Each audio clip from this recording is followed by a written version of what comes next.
عبد الرحمن التخيفي للمنتصف للتيماوي، عرضية من التيماوي باتجاه تركي الصويلح، الصويلح لمحمد لطف، هجمة لصالح الهلال، محمد لطف مع صالح الداوود، يعدي محمد لطف، يعدي محمد لطف، يحاول يلعبها لسليان، سليان يحاول يعدي ويسدد جول! جول هلالي ثاني من يوسف سليان يساعد من مهمة الشبابيين الهدف الهلالي الثاني. تقدم فيه الهلال بعد هجمة مرتدة منسقة من محمد لطف، لعبها باتجاه يوسف سليان اللي لعبها عرضية على يمين عبد الرحمن الحمدان، وتقدم الهلال بهدفين مقابل لا شيء في الدقيقة 29 من الشوط الثاني.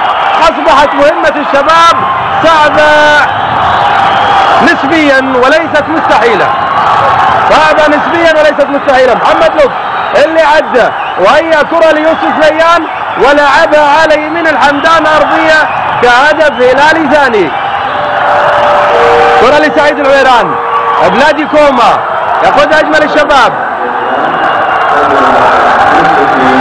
بلادي يلعب أرضية لاتجاه فؤاد أنور، سدد فؤاد أرضية لخارج الملعب، إعادة بالبطيء مرة أخرى لكرة محمد لطف اللي عدى من صالح الداوود ومن منصور، وهي كرة ليوسف سليان وتسجل منها الهدف الهلالي الثاني.